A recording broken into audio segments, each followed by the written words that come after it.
2020년 9월 22일 화요일 아침입니다. 오늘 우리가 함께 볼 말씀은 창세기 40장 창세기 40장 9절부터 23절까지 말씀입니다. 창세기 40장 9절부터 11절 말씀부터 읽도록 하겠습니다. 술 맡은 관원장이 그의 꿈을 요셉에게 말하여 이르되, 내가 꿈에 보니 내 앞에 포도나무가 있는데 그 나무에 3가지가 있고 싹이 나서 꽃이 피고 포도송이가 익었고 내 손에 바로의 잔이 있기로 내가 포도를 따서 그 즙을 바로의 잔에 짜서 그 잔을 바로의 손에 들였노라. 자, 술 맡은 관원장이 먼저 자신의 꿈을 이야기합니다. 그의 꿈에 등장하는 나무의 3가지, 또 성장의 새로운 단계, 즉 싹이 나고 꽃이 피고 포도송이가 익는 것, 그리고 관원장의 3가지 행동, 포도를 따고 즙을 짜고 바로의 손에 들이는 이것에서 바로 3이라는 숫자가 반복되는 것이 이 꿈의 특징이라고 볼 수가 있습니다. 본문을 이렇게 쑥 훑어보면 굉장히 빠른 속도로 어떠한 상태를 목표로 마치 질주하는 듯한 그런 느낌을 줍니다. 즉, 포도나무의 상태가 시시각각 변하는 모습이죠. 싹이 트자마자 꽃이 되고 바로 포도송이가 익는 그런 모습입니다. 성경에서 포도나무 자체가 좋은 결실을 상징하잖아요.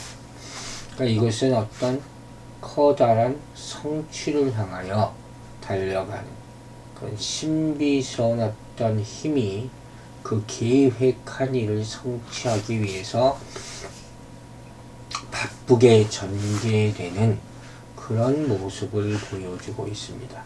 3가지가 있고 했어요. 여기서 3가지는 사흘을 암시한다고 할 수 있겠습니다. 즉 3일 후는 바로의 생일인데 그날에는 전례를 따라서 죄수를 석방하기도 하고 처형하기도 했었다는 거죠. 보통 나라의 국경일이나 왕의 탄신일 이럴 때는 이런 일을 행하는 그런 나라들이 많습니다. 그리고 앞서 얘기했듯이 내가 따서 짜서 들였노라 하는 것이 굉장히 빠른 속도로 전개되고 있음을 볼 수가 있죠. 즉, 이 모습은 뭘 의미하겠습니까?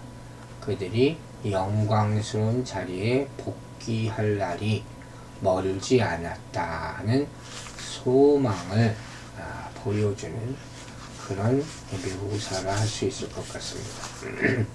12절과 13절 읽겠습니다. 요셉이 그에게 이르되 그 해석이 이러하니 3가지는 사흘이라. 자, 바로 뒤에 이렇게 해석이 나왔죠. 제가 임의로 한 게 아닙니다. 지금부터 사흘 안에 바로가 당신의 머리를 들고 당신의 전직을 회복시키리니 당신이 그 전에 술 맡은 자가 되었을 때 하던 것 같이 바로의 잔을 그의 손에 드리게 되리이다.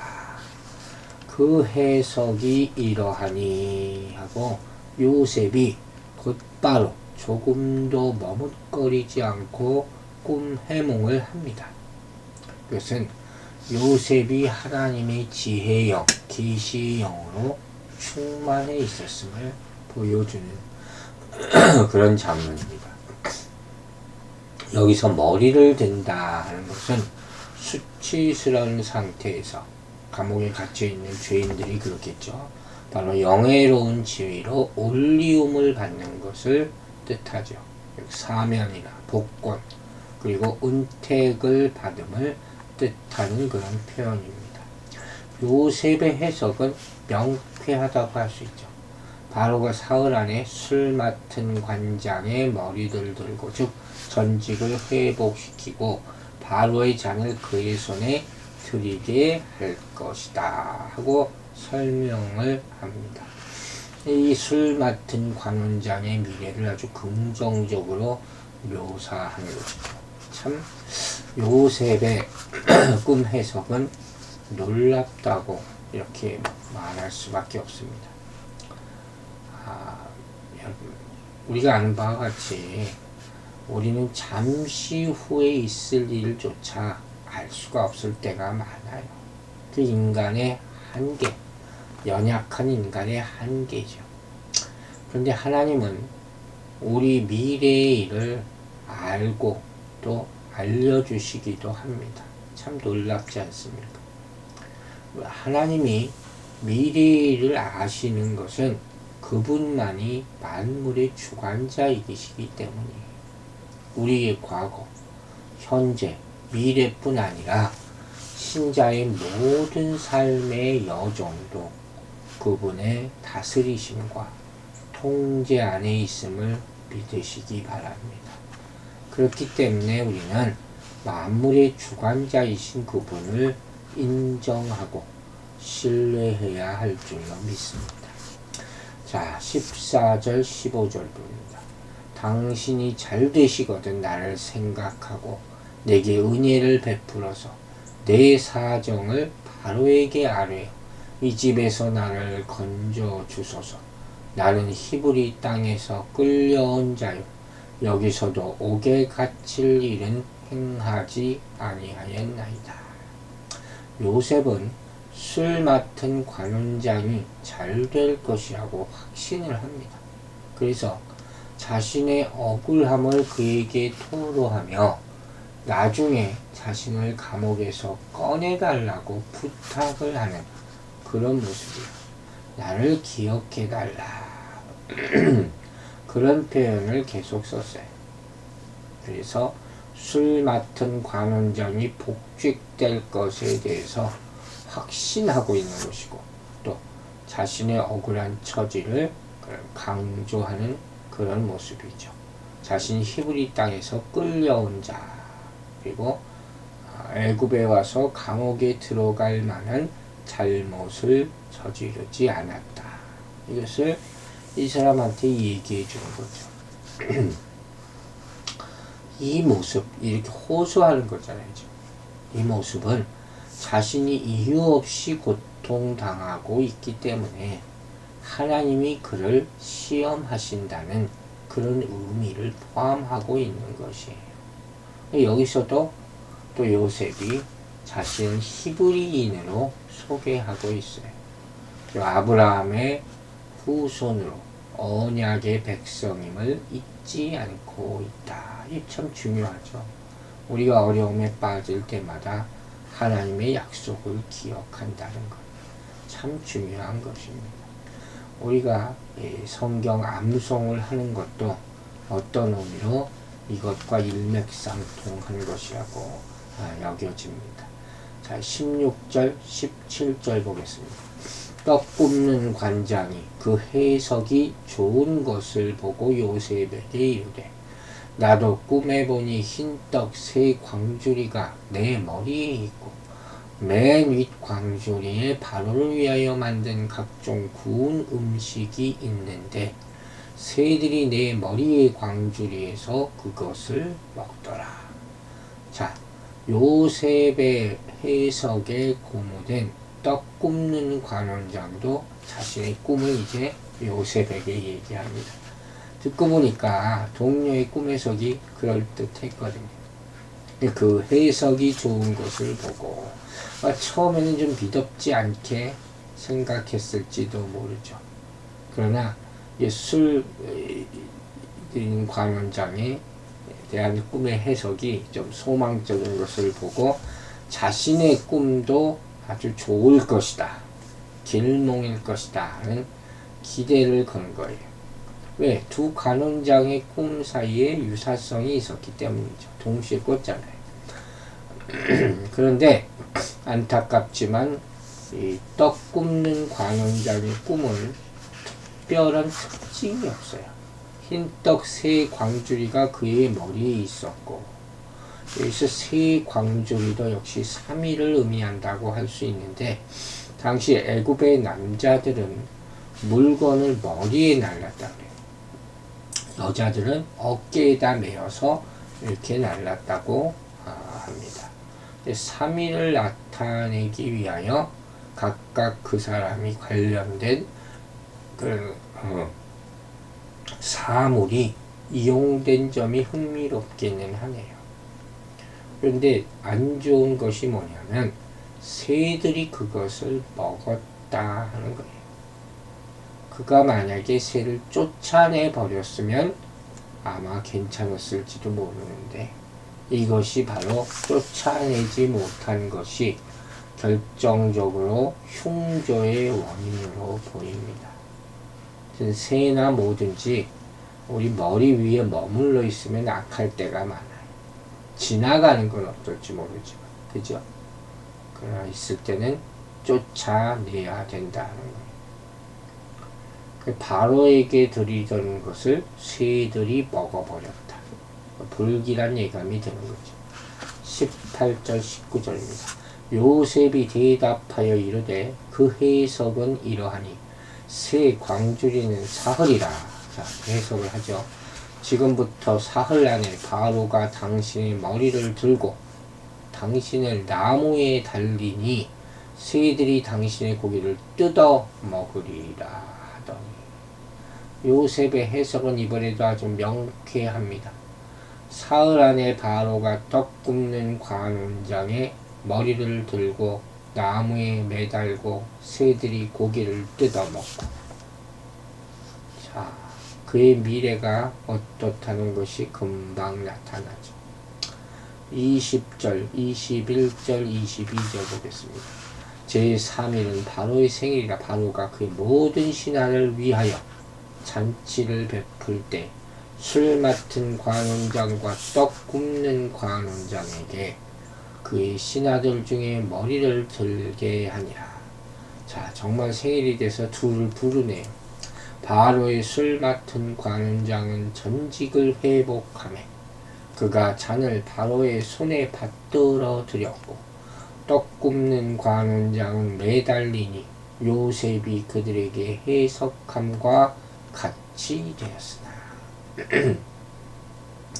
참 놀라운 일이 벌어졌어요. 사흘 후 바로의 생일날, 즉 이날은 어떤 날입니까? 하나님께서 꿈 해석의 성취를 위한 날로 이미 예비한 날이죠. 그죠? 왜냐하면 이날에는 거대한 잔치가 열리고 각종 죄수들이 왕의 특별 사면을 받기도 하고 또 처형당하기도 한 그런 날, 아주 중요한 날이죠. 이와 비슷하게 여러분, 헤롯의 생일날 세례 요한이 처형당한 그런 이야기도 떠올려집니다. 마태복음 14장이 나오죠. 그날 요셉의 해석대로 술 맡은 관원장은 지위가 회복되고 떡 굽는 관원장은 나무에 매달려 죽게 됩니다. 아주 섬찟합니다. 어떻게 꿈이 이렇게 맞을 수가 있을까요? 요셉이 하나님의 계시를 받은 것, 그리고 하나님이 그와 함께 하심을 증명하는 그런 장면이에요. 자, 이제 23절 보겠습니다. 술 맡은 관원장이 요셉을 기억하지 못하고 그를 잊었더라. 여러분은 기억하십니까? 요셉이 꿈 해석을 해주면서 뭐라 그랬는지. 나를 기억해 주십시오. 나는 죄가 없습니다. 간청하지 않았습니다. 그런데 이 술 맡은 관원장이 복직되자 요셉은 어떻게 해요? 자기가 그 소식을 들었겠죠. 감옥에 있었지만 다시 나갈 수 있을 것이다 아마 기대했을 거예요. 그런데 기대와 달리 술 맡은 관원장은 그를 까맣게 잊고 있었어요. 이 사람은 자기가 힘들고 어려울 때 자신을 돌봐주고 생사에 대해서 미리 이야기해줬던 그런 꿈을 해석해준 요셉을 특별한 존재로 기억했어야 사실 마땅하죠. 하지만 그는 요셉을 그의 마음에 품지 못했던 거예요. 단순히 기억하지 못한 정도가 아니라 까맣게 잊어버리고 있었다는 그런 말이에요. 요셉은 이 사람으로부터, 하나님으로부터도 완전히 잊혀진 존재처럼 보입니다. 자, 이 사건은 요셉의 생애에서 거듭 나타나는 불행한 일과 하나님의 함께하심, 그리고 형통하게 되는 이런 구도의 전개, 여기 첫 단계가 다시 시작되고 있음을 보여주는 것이 참, 하나님이 함께 하시는 고난은 언제 끝날 것인지 궁금합니다. 여러분, 대부분의 사람들은 환경의 지배를 받아요. 환경이 바뀌면 마음도 바뀌고 약속도 잊어버립니다. 술 맡은 관원장도 똑같죠. 꿈을 해석해 준 후에 자신을 기억해 달라고 부탁했던 요셉을 그는 중요하지 않게 생각하는 것이죠. 그래서 인간은 믿음만한 존재가 아니라 이렇게 얘기하는 거예요. 아마 요셉에게도 교훈이 되었을 겁니다. 아마도 그는 술 맡은 관원장이 복직되면 바로 좋은 소식을 들을 수 있을 것이라고 생각했을 겁니다. 억울함을 해소할 기회, 복직될 계획, 자기의 선행이 드러나고 보상받을 기회가 곧 올 것이다 생각했을 거예요.